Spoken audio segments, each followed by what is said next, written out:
Sutton, Chief Academic Officer here for Hardin County Schools, and just so excited to welcome you to this next session here on impacting learning and empowering students. We always have some great things we like to celebrate here across our district and inform our community a lot of the good things we're doing for students. And we have a lot of people that are taking part in this, I'll say, celebratory impact that we're having on students and really organizing some great things for our kids. And one of those people I have here with us today is Miss Lisa Slavin. She is our district transition coach. So Lisa, welcome to the show here with us today. Thank you, Mr. Sutton. Very glad to have you. Lisa, before we really get started and kind of start breaking this down to smaller parts and really start talking about maybe that middle school career fair and how those experiences are helping kids get prepared for high school, how's your year going? What are some things that you have going this year? That's a loaded question, but maybe pick one thing that you're doing this year that's really making a difference as a transition coach. It's something new every year. I feel like we're constantly adding and looking to see where can we improve. So this year we've really been focusing on community partnerships a lot more. It's part of our district initiatives, and I think in the past we were really looking at how do we connect students with like businesses for co-op. But this year we are looking much broader in terms of community partnerships and bringing businesses into the schools, not just for co-op, but across different content areas with part of our PBL initiatives. Yes. And real world learning in Hardin County schools. So that's been a big focus. And I've been so proud to see that schools have bought into that because they realize that, true education is preparing those kids for that career opportunity when they get a chance to see and hear people that are doing this work, doing the work. That we prep them for in school. I think it's a little more meaningful to them. So thank you for sharing that with our fans out there, that basically our community partnerships is what our big focus has been. Let's talk about transition readiness. There's been buzzwords over the past few years like, are kids transition ready when they leave high school? Are they college and career ready? Now we use the term post-secondary ready. And Miss Morgan a few years ago said, we're going to have 90% of our kids, 90% of our students post-secondary ready when they leave high school.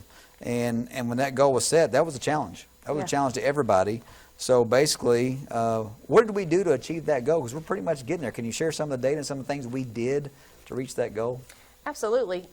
So we initially started with our transition coaches. We've got one at each high school, and they work all the way down to their feeder schools.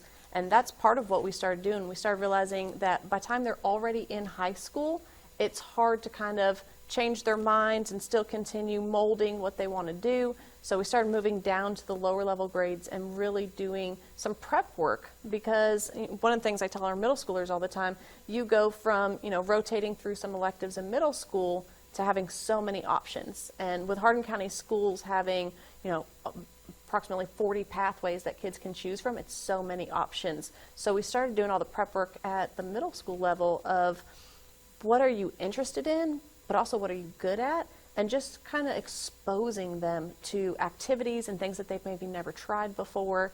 And then at the high school level, we're working with every individual kid. And I think that's really where you start to make a difference, is you don't have an overall plan for this is what we're going to do with everybody. It is meeting with kids individual and saying, what is your plan, what is your goals, and how can we help and support you?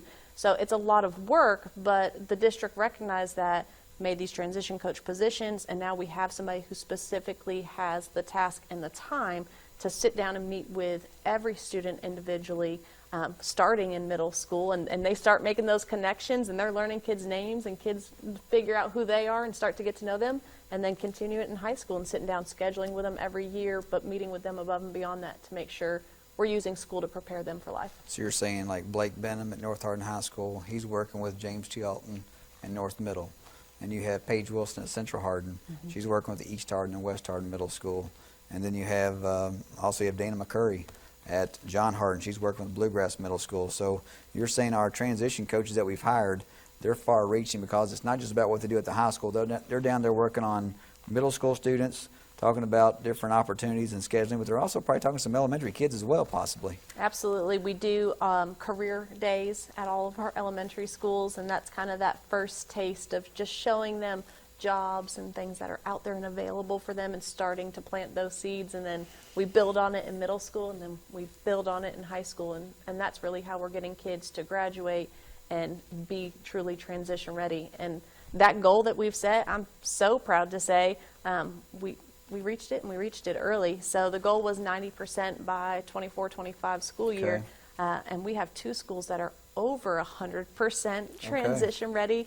The other one I think is at 96%, so still beating that goal, which people ask, they're like, how are you over 100% transition ready?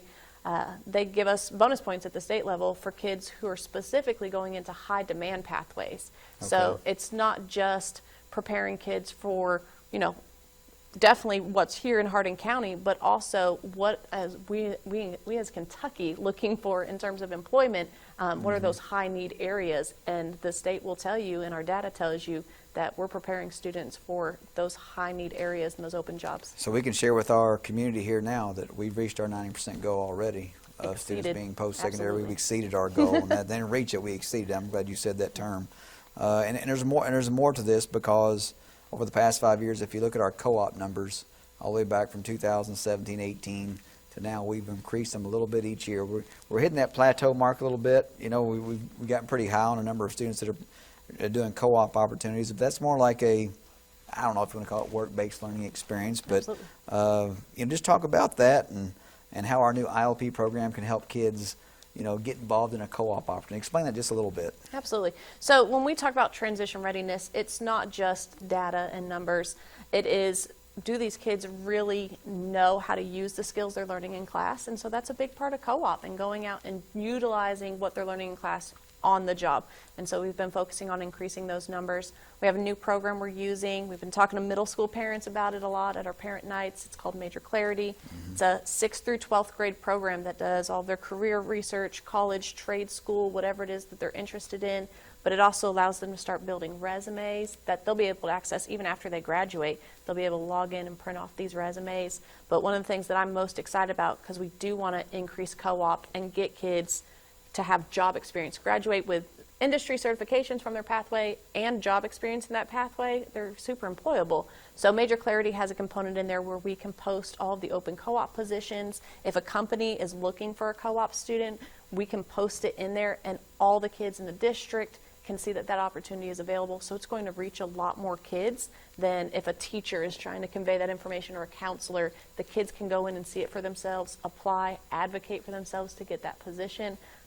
But access and communicating it to students is going to be the big part. Sure. I think I said maybe 5 years ago, we were about 77 students across the district that were doing co-op. And that's our high school seniors primarily that do co-op opportunities. But we have about 1,000, maybe a little over 1,000 seniors every year.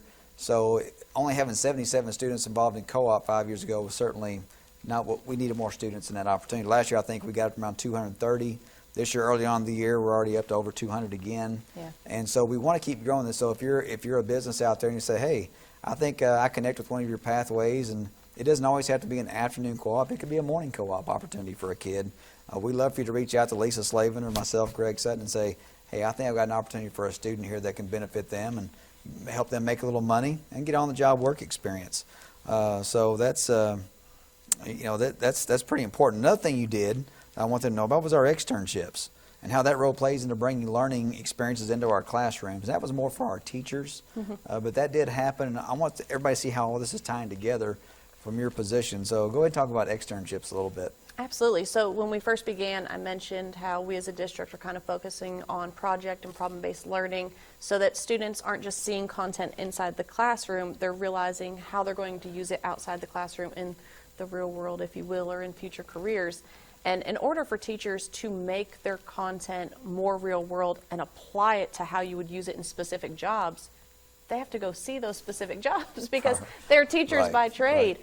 So we work together with a lot of different community partners, the Hardin County Chamber of Commerce being one of them, HCEC-TV being another one of our partners, and we sent teachers out into the workforce over the summer to do externships where they were working right alongside business and industry and really seeing, oh, this is where we use math and this is how you use writing and science.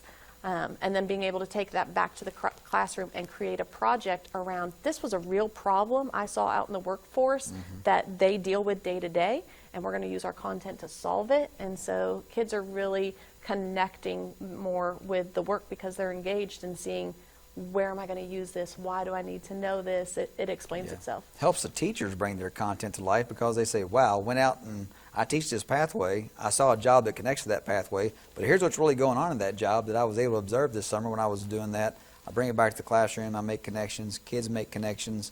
And helps us plan our project-based learning better as well, I think. Absolutely, and bring those community partners in. So they went out and worked there. They've built relationships with them now. And so when they're doing the project with the students, they can bring community partners in, business and industry in, to help kids take their projects to the next level or answer questions. You know, we don't expect them to become experts in the business that they were out at in the summer. So they bring those community partners in, and that's where we really start to get a well-rounded education and connect our students with our local community better. Now, I believe we're in our 3rd annual Middle School Career Fair. Some of the footage you're seeing here today on this show is about our middle school career fair. So we're really getting those kids exploring and reaching out to some of our community partners out there. 3 years ago, how did this idea come about? How did we know this would be needed? Well, honestly, we were trying to bring community partners into the middle school through our careers class that we do, and we still do that on a regular basis. But in order to do it on a larger scale, we thought, well, instead of trying to bring all of these partners into all of our middle schools, what if we get them all together in one spot and we bring all of our middle schools to them? Take the kids to them. Absolutely. Okay. So now we're doing both. We've got community partners coming into the school and seeing kids in the classroom environment, but we've also got kids coming out to them, and they're able to talk to students about, these are our jobs, this is what we do, this is why we love it. And that's been another focus of ours, other than, you know, community partnerships, bringing them into the schools, is also getting the students out of the schools to those community partners. So we've also worked with E-Town Industrial Foundation this year. We did a bunch of Manufacturing Month activities where we took students out of the building to actually see the industries that are in our area. And we're currently working with the Kentucky Chamber of Commerce and their Bus to Business program to bus students to businesses. So kind of twofold. We want educators to get out and see business and industry, and we want community partners to come in and see education, and we're really starting to work together on multiple levels, and that's why it all works. Well, that's great. And I also want to go back to that co-op thing we were talking about earlier with co-op opportunities. I think some kids are afraid to ask for a co-op opportunity because they may say, well, I don't have transportation. We will transport them to that. Just, you know, our Board of Education has made a big commitment to say, if you don't have transportation, we're going to help get you there. Absolutely. So when I hear you say about how we're busing people out to see opportunities, co-op's the same thing. You know, we provide that. What do you think the biggest benefit is for our middle school students in this opportunity? I know it's kind of a loaded question as well, but what's the benefit here? What's our takeaway from this? Informed decision making, planning. They're no longer just looking at a high school schedule and picking classes that sound fun. They're making informed decisions where they've sat down and thought about this. They've analyzed, what am I good at? What do I want to do? They've looked at different careers, even within a pathway. And I think they feel better and more calm about making these decisions because they've had so much prep work and so much exposure. We also have one of the things they did from today's career fair. It tells them on their guiding document, go talk to an adult about this. Go talk to them about what you saw today. Ask them questions about how we can tie this into high school. And so they're starting to have a lot more conversations, exposure to events, and so it helps them feel successful in planning their high school career because they're informed. So you're telling me today that during this middle school career fair, when they get there, they have a specific goal or things they have to complete while they're there. What is it they have to do? They have to see a certain number, or do they have to say just a few pathways, you're saying? Is that what you're saying they have to do? Well, we told them there's 55 tables and you can't visit all of them. So we used Major Clarity, our ILP program, for them to look at what pathways are they particularly interested in, and then we guided them towards those specific tables that suit their needs. And then we told them, obviously, if there's time left, you can go to the other ones. But a big part of that work was us going into the middle schools and helping them think outside the box. So there were maybe certain tables where they were like, well, I don't plan to do that job, so I'm not going to visit that table. And then we start to talk to them about, okay, it's over in the engineering section, but do you know that manufacturer also has a graphic design department? And so while you might not have been thinking about engineering, you can go talk to this table about their graphic design department. So again, not locking them into certain things, but opening their mind and exposing them to all the different careers that are available, even within different sectors. So what do you hope happens when they get back to school? You know, will there be some follow-up in their instruction? Will there be some follow-up discussions with their teachers? And that's what I would think I hope happens, but what does that look like? What type of structure have we provided for that? So our instructional services department has created multiple different debriefing activities so that teachers can choose what they feel like is going to fit their students best, or do multiple different things after the event. Transition coaches are going back into the middle schools to help facilitate that work, and it's just continuing to lead forward. So one of the things we're having them look at is what additional questions do you still have? What do you still want to know in preparation for when they go tour EC3? So they can start asking the teachers and the high school students these questions that they're still having after seeing all of these jobs at the career fair. And then we're also going to have our parent nights where they can go and talk to teachers with their parents and ask other questions and start planning their schedule ahead of one-on-one scheduling, sitting down with a counselor. So part of this is connecting what they did today with all the other events that we already have lined up and planned for them, so they see why we're doing all of this and what the end goal is. Right. We've made adjustments. I think, correct me, but the first year we did this 3 years ago, I think we did this more in January or February, this first event. We did. And what we learned was when the kids sat down to one-on-one schedule for high school in the 8th grade, they hadn't been exposed enough to the pathways, to our community partners. And I think a lot of the kids were guessing, and all the adults and the educators were saying, well, wait a minute, we should do this much earlier. So when they're working on their ILP, when they're visiting EC3 and learning about the pathways, when they come to the middle school career fair, they have some of these things in their mind. So the adjustments that we've made, I think some of the feedback you're going to hear today from some of our students, community members, educators, they're also part of this segment. I hope they say that I think our timing was good, and I think our efficiency has been good with the planning of this process. But is there anybody else who want to give a shout out there that maybe helped to plan this? Because there's a lot of people that work behind the scenes to make this happen. There's a lot of, I mean, how many different community partners did you say we had at this event? We had 55 tables set up at the event. 55 tables set up at this event. Is that the most we've had in any one It is. event? So as you can see, the 3 years we've continued to grow this. I think one year we had about 30.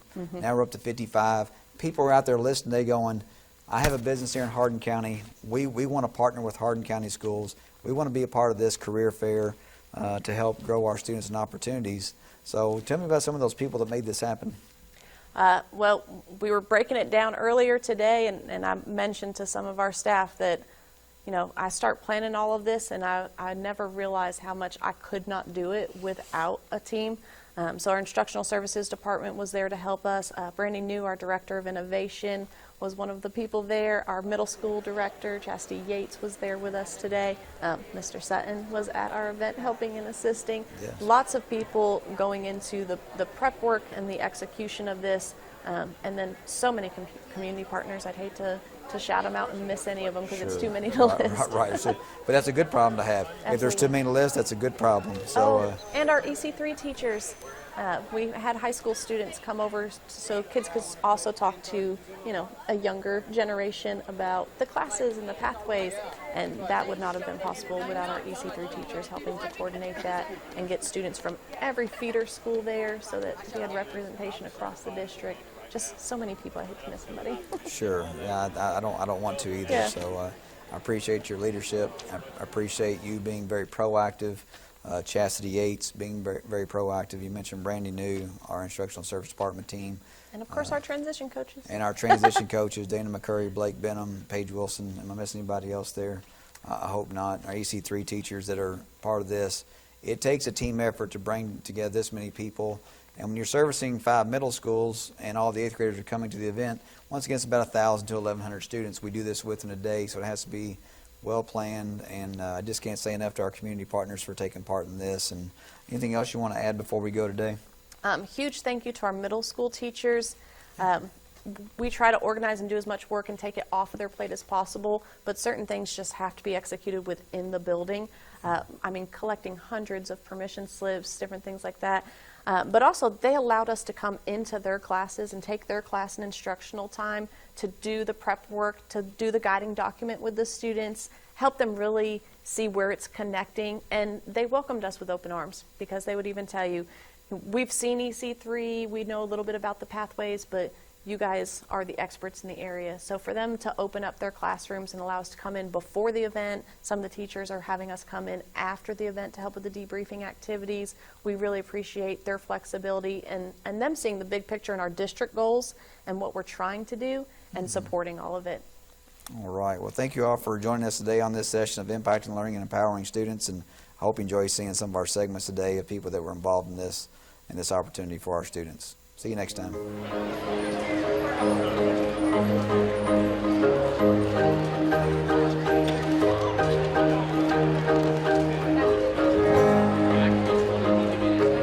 Tipton, and I'm a senior at North Hardin High School. We're talking about the education pathway.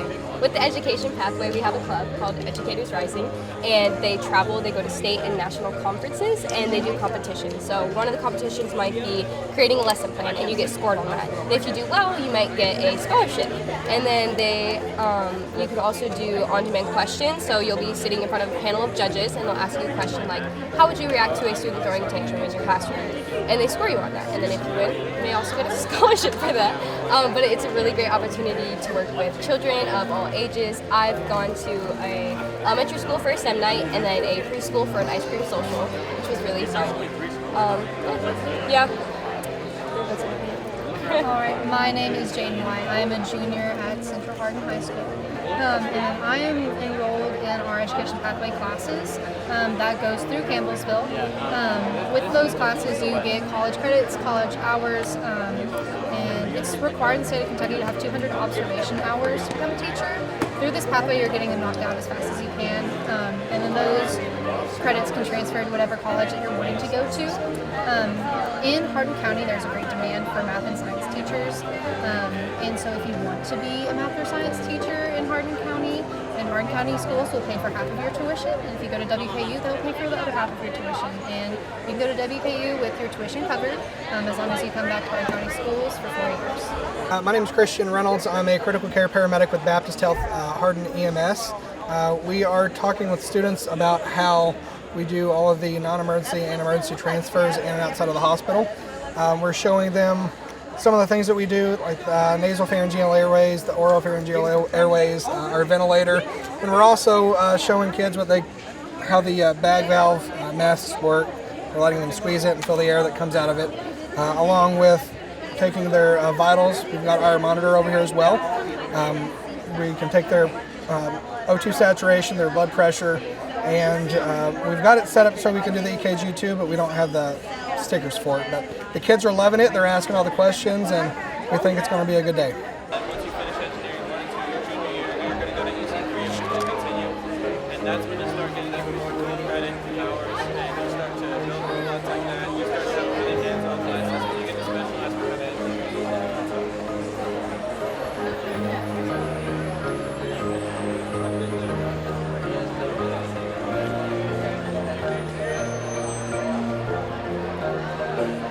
Well, yeah, so there's usually engineers involved in the builder, and they get out there and they kind of map out what the house shape is going to be. Classes,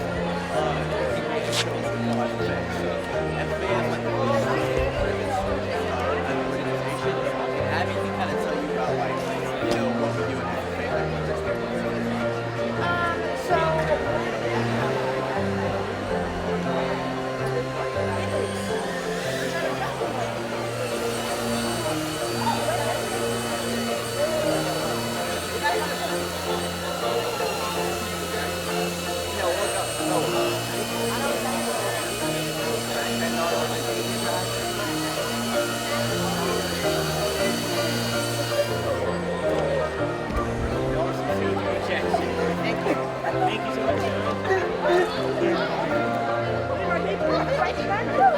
Yeah, and then basically the reason they put their hands behind their back is because if you take off running in front of people, it takes all balance. Hi, I'm Paige Wilson, transition coach at Central Hardin High School. Today we're at the Middle School Career Fair. James T. Alton is here right now just touring our local businesses and our student CTSOs, which are clubs that align with all of our pathways that we offer through Hardin County schools. So as transition coaches, we went into the middle schools before this event and we talked about the pathways that we have to offer. We had students plan and decide which tables they wanted to go and look at today based off of what interests them and what they're planning to study when they're in high school. Each of our pathways lead to opportunities for our students to be transition ready, which is our goal for all of our students.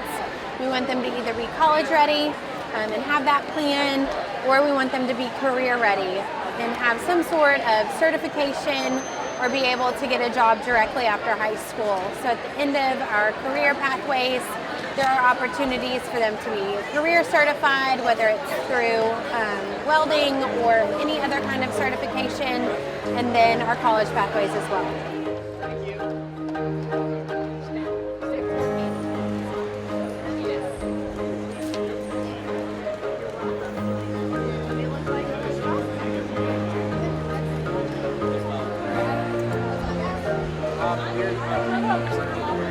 Right now it's a competition.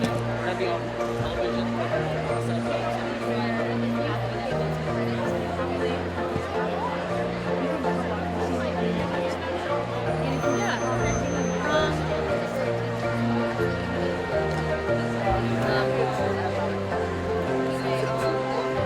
Also, all the classes on there except for intro. So you can kind of smart, but it gives you a lot of good background information. So it's like how the healthcare capabilities today. And then your sophomore year, you take emergency procedures, so that's where you learn CPR.